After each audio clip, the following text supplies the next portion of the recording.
I started from the ground up. No investors, no playbook, no idea what I was doing.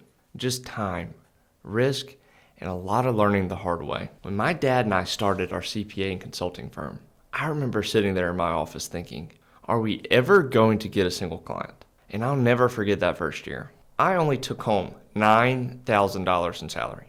$9,000. I felt like a fraud, like I was pretending to be an accountant, a business owner, anything but the real deal. And I remember thinking, how am I ever going to get someone to trust me with their business when I can't even get mine off the ground? I was a kid fresh out of college, not a penny to my name. My dad and I started our business, but he was still working full-time as a partner in his law firm. So it was on me. I had no choice but to figure it out. And that's where I learned something important. If you have the capital, it's faster and better to buy your way in. Because starting from scratch teaches you how to survive, but buying gives you the leverage to actually scale. I'm Connor Metcalf, the Tax Planning CFO, and this is the Empire Architect. Let's get into it. Section 1, the fantasy versus the reality. Starting a business sounds exciting. You get to build something that's yours.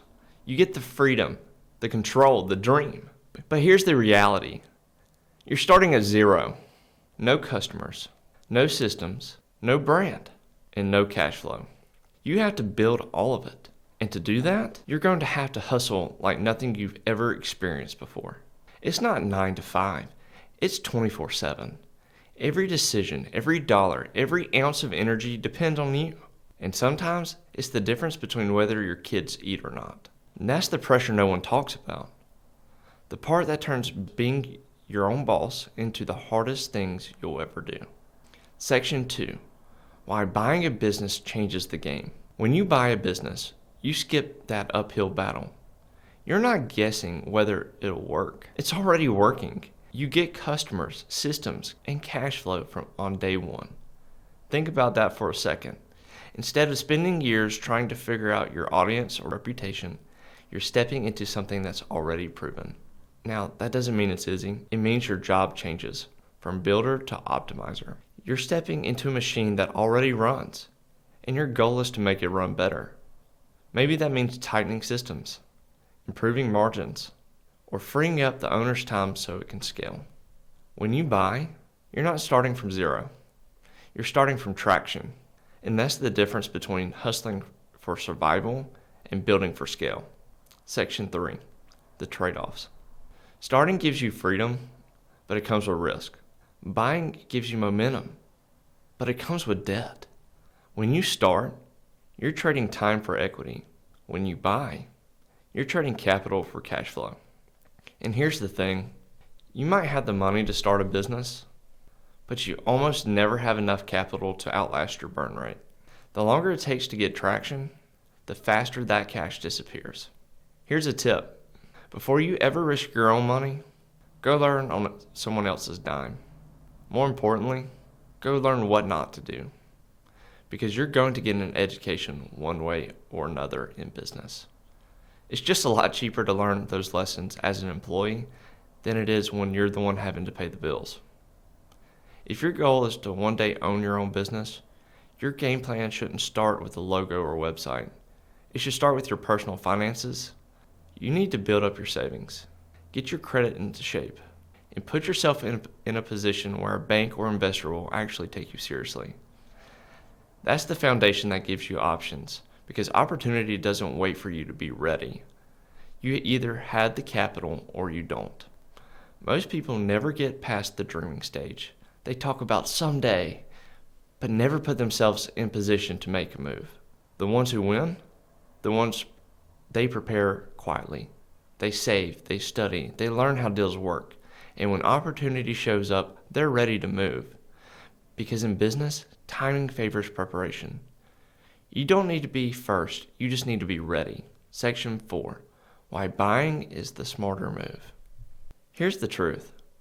Starting a business has its place. It teaches you how to think like an owner, how to handle chaos, and how to take a punch.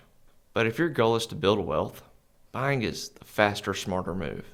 With the startup, your risk is higher because it's all your money on the line.